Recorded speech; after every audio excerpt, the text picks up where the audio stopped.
اپنے آقا کو میں نظر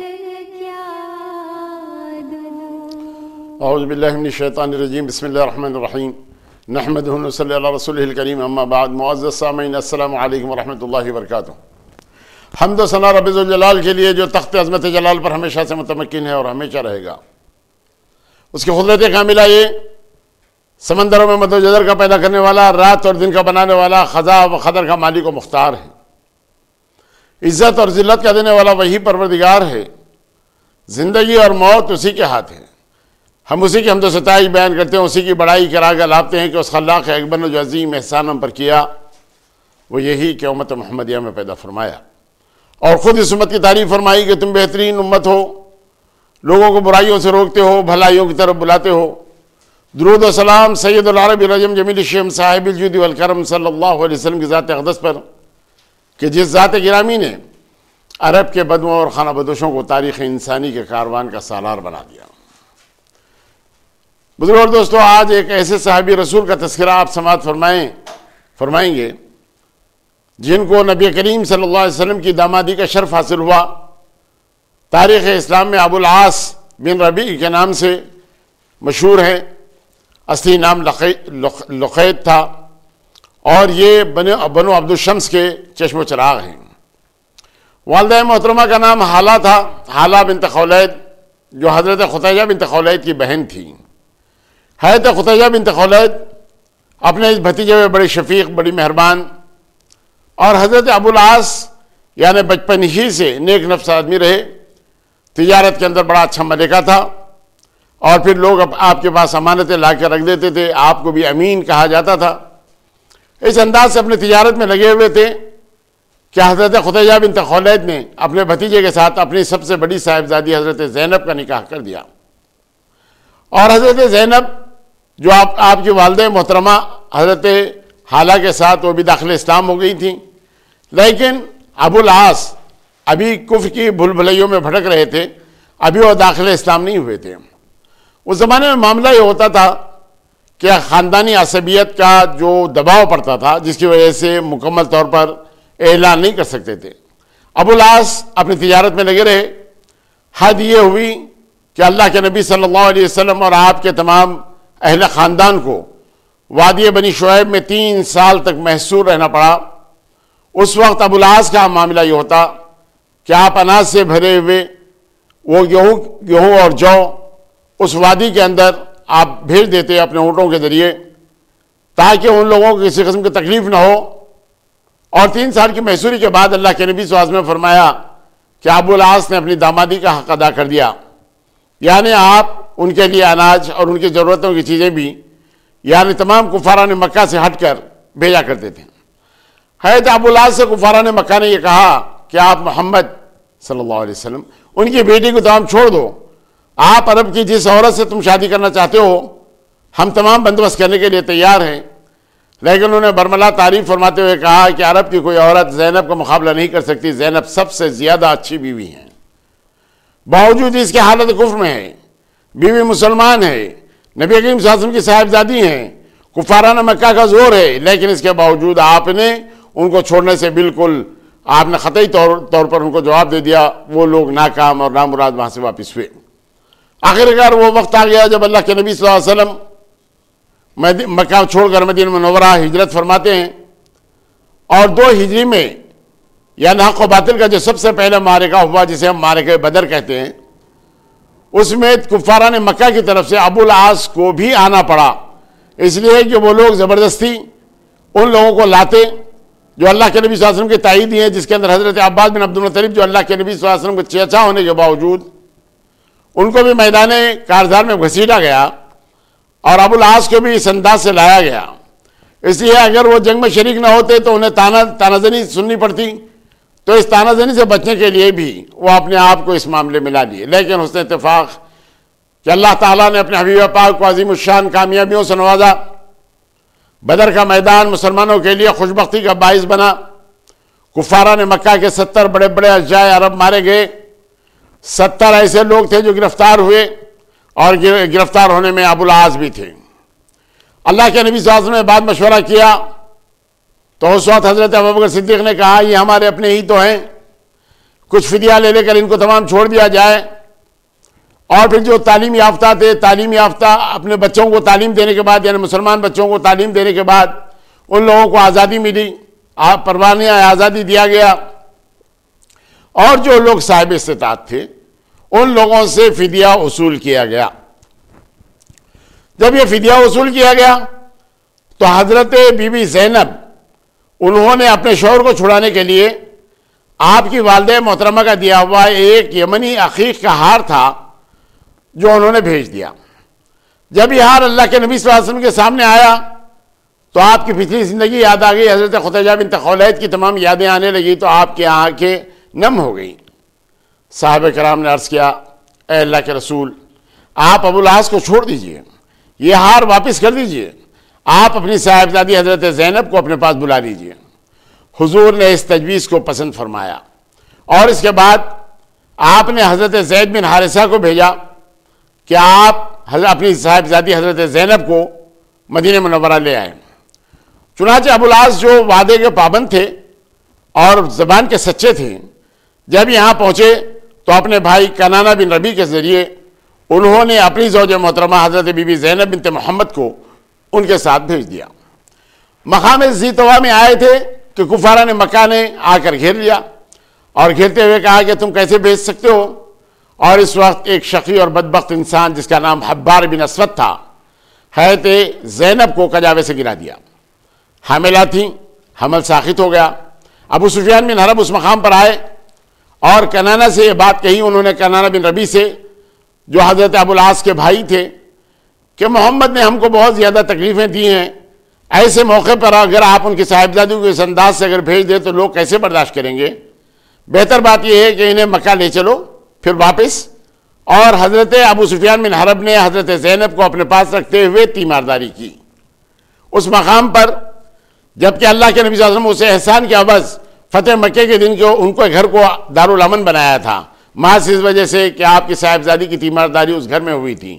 اور اللہ کے نبی صلی اللہ علیہ وسلم کو بسا اوقات وہاں پر سکون نصیب ہوا تھا، اس لیے اللہ کے نبی صلی اللہ علیہ وسلم نے یہ کام کیا۔ اب یہاں جب وہ صحت مند ہو گئیں تو ان کو تمام مدینہ بھیج دیا گیا۔ وہ حبار بن اسود جو حضرت بی بی زینب کو کجاوے سے گرایا، جعرانہ کے اس مقام پر فتح مکہ کے بعد حنین ہوئی اور حنین کا جو مال غنیمت تقسیم کر رہے تھے حضور، اس مقام پر آیا،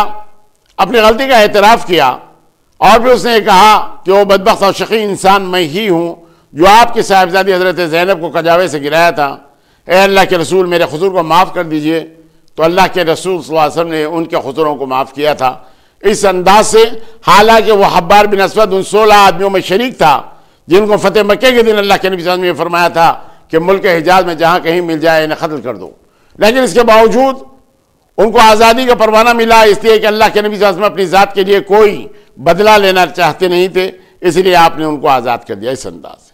یہ حضرت زینب جو اللہ کے نبی صلی اللہ علیہ وسلم کی صاحبزادی تھیں مدینہ منورہ آ گئیں اور حضرت ابو العاص اسی انداز سے مکہ ہی میں رہے اور تجارتی سامان لیے ہوئے ملک شام جا رہے تھے۔ کیس کے مقام پر مسلمانوں نے اس قافلے پر چھاپا مارا اور سب مال و متاع ان لوگوں کا ضبط کر لیا، تو ابو العاص فوراً آ گئے اور اپنی زوجہ محترمہ حضرت زینب ان کی پناہ میں آ گئے۔ حضرت بی بی زینب نے دوسرے دن فجر کے وقت اعلان کیا کہ میں نے ابو العاص کو امان دی ہے۔ اللہ کے نبی صلی اللہ علیہ وسلم کو اس بات کا علم نہیں تھا۔ اللہ کے نبی صلی اللہ علیہ وسلم نے نماز فجر کے بعد انہوں نے کہا کہ یہ اعلان تو میں نے ابھی سنا ہے اور مجھے اس بات کا پتہ نہیں۔ اور جب آپ گھر آئے تو حضرت زینب نے گزارش کی کہ اللہ کے نبی، ابو العاص کا تمام مال لوٹ لیا گیا ہے، اگر آپ ان کا مال دلا دیں تو بہتر ہے۔ تو اللہ کے نبی صلی اللہ علیہ وسلم نے تمام مسلمانوں سے کہا کہ تم تو جانتے ہو کہ ابو العاص سے میرا جو رشتہ ہے، یعنی وہ میرا داماد ہے، مجھے خوشی اس بات کی ہوگی کہ اگر تم ان کا مال واپس کر دو تو میں اس بات سے خوش ہو جاؤں گا، اور اگر تم وہ مال واپس نہ کرے تو میں تم کو کوئی زبردستی اس لیے نہیں کر سکتا کہ وہ مال تمہارا اپنا ہے۔ لیکن صحابہ کرام جو اللہ کے نبی صلی اللہ علیہ وسلم کی خوشی کو ہمیشہ پیش نظر رکھتے، فوراً انہوں نے تمام اپنا مال و متاع جو ابو العاص کا تھا وہ سارے کا سارا لوٹا دیا، حد یہ کہ اگر ایک سوئی بھی اگر ہو تو وہ اپنے پاس نہیں رکھے بلکہ تمام کا تمام ان کو لوٹا دیا۔ حضرت ابو العاص اس مال کو لیے ہوئے فوراً پہنچے مکے کے اندر جن کا مال تھا ان کے تمام حوالے کیا، ان لوگوں سے سوال کیا کہ میرے پاس کسی قسم کا کوئی مال تو نہیں؟ سارے لوگوں نے اس بات کی تصدیق کی، تو آپ نے کہا کہ اب میں مسلمان ہونے کے لیے مدینہ جا رہا ہوں۔ آپ نے وہاں اعلان کیا اور اس کے بعد مدینہ آئے اور اللہ کے نبی صلی اللہ علیہ وسلم کے دستِ اقدس پر ایمان لائے۔ اللہ کے نبی صلی اللہ علیہ وسلم کو ان کے ایمان لانے پر بڑی خوشی ہوئی۔ سابقہ مہر پر پھر تجدید نکاح ہوا، اس لیے کہ حالت کفر میں آ گئے تھے،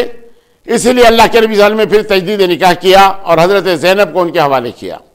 یہاں پر دوستو معاملہ یہ ہوا کہ حضرت ابو العاص اس کے بعد پھر چونکہ تاجر تھے، مکے کے لوگ ابو العاص کو بہت زیادہ چاہتے تھے، کچھ دنوں کے بعد آپ پھر مکہ گئے، اپنی تجارت کے اندر لگ گئے اور تجارتی سامان لیے ہوئے تمام جانے لگے۔ اس لیے ان کی تمام زندگی اللہ کے نبی صلی اللہ علیہ وسلم کے کسی غزوے میں شریک ہونے کے ساتھ نہ رہ سکی، لیکن ایک سریہ ایسا ہے جس میں حضرت علی بن ابی طالب کو یمن کا گورنر بنا کر جب اللہ کے نبی صلی اللہ علیہ وسلم بھیجے تو اس وقت ابو العاص بھی حضرت علی بن ابی طالب کے ساتھ تھے، اور حضرت علی بن ابی طالب جب وہاں سے واپس ہو رہے تھے تو انہوں نے وہاں کی گورنری کے تمام فرائض انجام دینے کے لیے ابو العاص کو ذمہ دار ٹھہرایا، اور اس کے بعد حضرت علی بن ابی طالب واپس آ گئے۔ ابو العاص کچھ دنوں کے بعد وہاں سے واپس آئے، اور جب ارتداد کا مسئلہ حضرت ابوبکر صدیق کے دور خلافت میں شروع ہوا تو اس وقت انہوں نے اس مہم کے اندر مکمل طور پر ایک جانباز سپاہی کی طرح شریک ہو کر اس کا خیمہ کرنے کے لیے خلیفۃ المسلمین کی مدد ہر موقع پر آپ نے کی۔ 8 ہجری آپ کی زوجہ محترمہ حضرت زینب کا انتقال ہو گیا۔ حضرت زینب کے انتقال سے پہلے جب یہ سفر کے لیے جا رہے تھے تو اس وقت تمام اشعار یعنی فراق کے کہ اس امین کی بیٹی کو اللہ تعالیٰ جزائے خیر عطا کریں، جو میری سابقہ بیوی رہی ہیں، میری بیوی رہی ہیں، ان کے تعلق سے اس انداز سے، اور پھر نبی کریم صلی اللہ علیہ وسلم کے تعلق سے بھی انہوں نے بڑی دعائیں دیتے ہوئے وہاں سے آپ گزرے تھے۔ اور جب آپ کا انتقال ہو گیا تو اللہ کے نبی صلی اللہ علیہ وسلم کو اس کا بہت رنج ہوا۔ رنج ہونے کے بعد اللہ کے نبی صلی اللہ علیہ وسلم نے اپنا پیرہن مبارک دیا ان کو کفنانے کے لیے۔ حضرت اسماء بنت عمیس، ام ایمن، حضرت بی بی سودا اور حضرت بی بی ام سلمہ،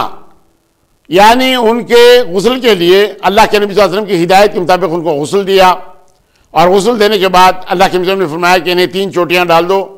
اور اس کے بعد آپ نے ایک چادر دی تاکہ ان کو کفنائے، اپنی چادر دی، اور اس انداز سے اللہ کے نبی صلی اللہ علیہ وسلم کی آنکھیں ان کے مرنے کے بعد نم ہوئیں۔ اللہ کے نبی صلی اللہ علیہ وسلم نے نماز جنازہ پڑھائی۔ ایک روایت کے مطابق حضرت ابو العاص اور اللہ کے نبی صلی اللہ علیہ وسلم دونوں ان کی خبر میں اترے، اور حضرت بی بی زینب کی تدفین اس انداز سے عمل میں آئی۔ حضرت زینب سے ایک لڑکا اور ایک لڑکی ہوئے۔ لڑکے کا نام تھا علی زینبون اور لڑکی کا نام تھا امامہ۔ یہ لڑکے وہی ہیں، ایک روایت کے مطابق تو ان کا انتقال بچپن میں ہو گیا، لیکن یہ چونکہ اللہ کے نبی صلی اللہ علیہ وسلم کے سب سے بڑے نواسے تھے، اللہ کے نبی صلی اللہ علیہ وسلم بہت زیادہ انہیں چاہتے بھی تھے، اور نہ صرف یہ کہ بلکہ فتح مکے کے دن یعنی اللہ کے نبی صلی اللہ علیہ وسلم کے جو ردیف تھے، یعنی اس اونٹ پر بیٹھے ہوئے تھے، وہ حضرت علی زینبون تھے۔ ایک روایت تو یہ بھی ملتی ہے کہ اس وقت جب اللہ کے نبی صلی اللہ علیہ وسلم تمام خانہ کعبہ کو تمام بتوں سے پاک کر رہے تھے تو اس وقت اللہ کے نبی صلی اللہ علیہ وسلم کے ہاتھ میں ایک چھڑی تھی، وہ چھڑی جس بت کی طرف لے جاتے وہ بت دھڑام سے گر جاتا، اور آخر کار بڑے بتوں کو نکالنے کے لیے اللہ کے نبی صلی اللہ علیہ وسلم نے اپنے اوپر حضرت علی زینبون کو ٹھہرایا، اور اس کے بعد ان تمام بتوں سے خانہ کعبہ کو پاک کیا گیا۔ ایک روایت حضرت علی بن ابی طالب کی ملتی ہے، اور ایک روایت ملتی ہے علی زینبون کی جو حضرت زینب کے صاحبزادے تھے۔ اس انداز سے کہ ان کے حیات کے تعلق سے کہا جاتا ہے کہ جنگ یرموک میں یعنی 15 ہجری کے اندر بڑی شجاعت کے ساتھ لڑتے ہوئے یہ تمام ان کی شہادت ہوئی۔ اور حضرت امامہ جو آپ کی صاحبزادی تھیں، وہ حضرت ابو العاص کے انتقال کے بعد حضرت زبیر بن عوام جو آپ کے بھائی تھے یعنی ماموزاد بھائی تھے، ان کے زیر پرورش بھی رہیں۔ اللہ کے نبی صلی اللہ علیہ وسلم کے زیر پرورش بھی تھیں پہلے، لیکن اللہ کے نبی صلی اللہ علیہ وسلم اس دار فانی سے کوچ کیے تھے، اسی لیے حضرت زبیر بن عوام کے پاس تھیں، اور حضرت بی بی فاطمہ کے مرنے کے بعد حضرت علی بن ابی طالب کی عہد میں آئیں امامہ جو حضرت ابو العاص کی بیٹی تھیں۔ اس انداز سے اللہ کے نبی صلی اللہ علیہ وسلم کے یہ داماد یعنی جنگ یمامہ میں مسلمہ ابن قذاب سے جب جنگ ہوئی تو اس جنگ میں بڑی شجاعت کے ساتھ آپ نے حصہ لیا، اور حصہ لینے کے بعد اس دار فانی سے یعنی شہادت میں جان و تن کا نذرانہ پیش کرتے ہوئے درجہ شہادت پر فائز ہو گئے۔ یہ حضرت ابوالعاص جن کی زندگی بہت ہی صاف ستھری رہی، متعدد مرتبہ اللہ کے نبی صلی اللہ علیہ وسلم نے ان کی تعریف و توصیف فرمائی، اور پھر یہ اللہ کے نبی صلی اللہ علیہ وسلم کے لیے ہمیشہ اپنے آپ کو نشاور کرنے کے لیے تیار ہوتے، اور وادی بنی شعیب میں آپ نے متعدد مرتبہ مال اور اسباب بھیجے تاکہ کسی قسم کی کوئی تکلیف اس وادی میں رہنے والوں کو، بنو ہاشم والوں کو کسی قسم کی تکلیف نہ ہو۔ اس انداز سے تو یہ کام کرتے رہے، اور اس کے بعد جنگوں میں تو حصہ نہ لے سکے۔ ایک سریے کے اندر آپ شریک رہے، اور اس کے بعد جنگ یمامہ جو حضرت ابوبکر صدیق کے زمانے میں مسلمہ ابن کذاب سے ہوئی، جس کے اندر مسلمہ ابن کذاب کی بہت زیادہ طاقت تھی، 40,000 سے زیادہ عرب فوج اس کے پاس موجود تھی، اور مسلمانوں کا جب مقابلہ ہوا تو اکرمہ بن ابی جہل کو کامیابی نہیں ملی۔ خالد بن ولید کے آنے کے بعد دن بھر جنگ ہونے کے باوجود بھی کسی قسم کی کامیابی نہیں ملی، لیکن دوسرے دن حضرت خالد بن ولید نے اپنی وہ سیاسی تدبر کے ساتھ کام لیتے ہوئے تمام قبائل کو ان کے قبائل کے تعلق سے سب بندی کرواتے ہوئے آپ نے یہ فرما دیا کہ جو سب سے زیادہ قبیلہ اپنے آپ کو شہادت کے لیے پیش کرے گا میں اس قبیلے کو دیکھنا چاہتا ہوں۔ تو چنانچہ اس دن سارے لوگ اپنے قبیلے کی شجاعت کے لیے ان لوگوں نے سر دھڑ کی بازی لگائی، اور اس کے بعد مکمل طور پر کامیابیاں ہوئی، جبکہ 1000 سے زیادہ مسلمان، جس کے اندر 700 سے زیادہ وہ حفاظ کرام جو صفا کے طالب علم تھے، ان کے درجہ شہادت پر وہ لوگ فائز ہوئے۔ اس کے بعد ہی تو قرآن کو جمع کرنے کا حضرت عمر اور حضرت ابوبکر صدیق نے مشورہ کیا، اور حضرت زید بن ثابت سے یہ کام لیا گیا کہ قرآن کو جمع کرنے کی یہ ذمہ داری ان کو سونپی گئی۔ پہلے تو وہ انکار کرتے رہے، لیکن اس کے باوجود اللہ تعالیٰ نے جب ان کے دل اور دماغ کو کھول دیا تو وہ کام کرنے کے لیے تیار ہو گئے۔ تو حضرت ابوبکر صدیق نے حضرت عمر فاروق کو ان کے ساتھ کر دیا تاکہ یہ معاملہ ان کے لیے آسان ہو جائے۔ تو اس جنگ میں شہید ہونے والے ابوالعاص بن ربیع جو نبی کریم صلی اللہ علیہ وسلم کے داماد تھے، اس انداز سے حضرت ابوالعاص کا معاملہ یہ ہے کہ آپ کی صاحبزادی یا نبی کریم صلی اللہ علیہ وسلم کی صاحبزادی کو چھوڑنے کے لیے جب لوگوں نے کفارہ نے مکہ نے بہت زیادہ زور لگایا، تب انہوں نے حضرت بی بی زینب کی بے انتہا تعریف کی، اور یہ کہا کہ عرب کی کوئی عورت زینب کا مقابلہ نہیں کر سکتی، زینب وہ عورت ہے اور مجھے ان سے سکون حاصل ہے، میں انہیں قطعی طور پر نہیں چھوڑ سکتا۔ یعنی یہ ان خوش نصیبوں میں سے تھے۔ ایک تو خوش نصیبی حضرت عثمان غنی کے مقدر میں آئی، جن کو اللہ کے نبی صلی اللہ علیہ وسلم کے ایک کے بعد دوسری اور 2 صاحبزادیاں آپ کو ملی، تو ذو النورین کہلائے۔ حضرت بی بی رقیہ اور حضرت بی بی ام کلثوم آپ کے حق میں آئی حضرت عثمان غنی کے، اور پھر اس انداز سے دار فانی سے وہ کوچ کرتے ہیں۔ حضرت علی بن ابی طالب کے مقدر میں حضرت بی بی فاطمہ جو خاتون جنت ہیں وہ آئیں، اور حضرت ابوالعاص بھی اللہ کے نبی صلی اللہ علیہ وسلم کے اس انداز سے داماد ٹھہرے۔ اللہ کے نبی صلی اللہ علیہ وسلم کی 4 صاحبزادیاں تھیں۔ یہ 4 صاحبزادیوں کا معاملہ یہ کہ ابوالعاص، حضرت زینب اور حضرت بی بی رقیہ اور بی بی ام کلثوم حضرت عثمان غنی، اور حضرت بی بی فاطمہ حضرت علی بن ابی طالب کے حق میں اس انداز سے آئی ہوئی تھیں۔ تو بزرگوں اور دوستو، یہ اللہ کے نبی صلی اللہ علیہ وسلم کے داماد جنگ یمامہ میں اللہ کے نبی صلی اللہ علیہ وسلم کے اس دار فانی سے کوچ کرنے کے بعد 13 ہجری میں آپ اس دار فانی سے کوچ کرتے ہیں۔ یہ ان کی زندگی کے مختصر سے حالات ہیں جو آپ کے سامنے پیش کرنے کی میں سعادت حاصل کیا۔ اللہ کے نبی صلی اللہ علیہ وسلم کے پاس ایک مرتبہ شاہ حبشہ نجاشی نے ایک ہار بھیجا، یا ایک انگوٹھی بھیجی۔ اللہ کے نبی صلی اللہ علیہ وسلم نے فرمایا کہ میں یہ ہار اس کے حوالے کروں گا جو مجھے سب سے زیادہ عزیز ہے۔ صحابہ کرام کو اس بات کا تردد ہوا۔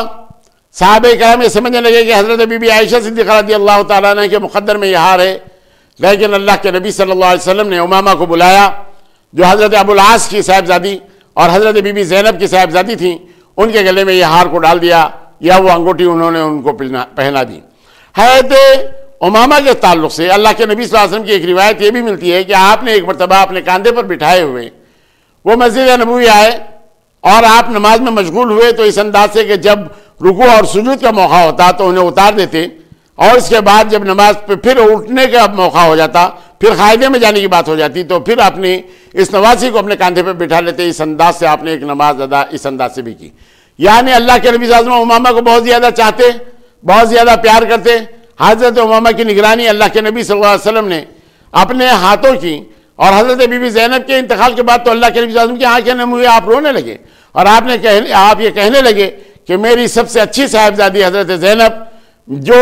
میری محبت میں ستائی گئی، اور میری محبت میں اس کے اوپر زیادہ ظلم و ستم کیے گئے۔ حد یہ کہ جو حاملہ تھی تو ان کا حمل ساقط ہو گیا، لیکن اس کے باوجود وہ اللہ کے نبی صلی اللہ علیہ وسلم سے بے انتہا پیار کرتی، اور اللہ کے نبی صلی اللہ علیہ وسلم کے پاس جب مدینہ منورہ آ گئی تو اس انداز سے سکون سے تھی۔ لیکن حضرت ابوالعاص جب آ گئے تو انہوں نے آپ کو امن بھی دیا، اور اس کے بعد ان کے تمام مال و اسباب کو واپس کیا تاکہ ان کے اوپر کسی قسم کی کوئی حرف زنی نہ ہو، بلکہ وہ مال آپ مکہ لے جا کر تمام لوگوں کو حوالے کر دیا، اس کے بعد آ کر آپ داخل اسلام ہو گئے۔ یہ حضرت ابو العاص کی زندگی تھی۔ ابو العاص زندگی کے اندر بڑے سچے اور پکے تھے، ابو العاص زبان کے بڑے پکے تھے، لوگ آپ کے پاس امانتیں رکھتے۔ اللہ کے نبی صلی اللہ علیہ وسلم کے بعد اگر امین کا کوئی لقب ملا ہے تو حضرت ابو العاص کو ملا ہے، جو اللہ کے نبی صلی اللہ علیہ وسلم کے داماد تھے۔ تمام کفارہ نے مکہ باوجود یہ کہ آپ اسلام قبول کیے، لیکن اس کے باوجود جب آپ مکہ واپس چلے گئے تو کسی قسم کی کوئی زیادتی ان کے ساتھ روا نہیں رکھے، بلکہ وہ محبت کے وہ تمام باتیں جو سابقہ میں کیا کرتے تھے اسی انداز سے ان کا انداز یعنی کفارہ نے مکہ کا حضرت ابو العاص کے ساتھ رہا۔ حضرت ابو العاص بڑے شجاع اور بہادر تھے، اس معاملے کے اندر کسی قسم کا کوئی کلام نہیں، اسی لیے آپ میدان کارزار کے اندر بھی اپنے جوہر دکھائے۔ بدر میں تو کفارہ نے مکہ کے ساتھ آئے تھے، اس لیے کہ کسی قسم کی کوئی حرف زنی یا طعنہ زنی آپ پر نہ ہو، لیکن اس کے بعد مسلمان ہونے کے بعد جنگ یمامہ میں شرکت کرتے ہوئے اپنے جان و تن کا نذرانہ پیش کرنے والے حضرت ابو العاص تھے۔ اس انداز سے حضرت زینب کا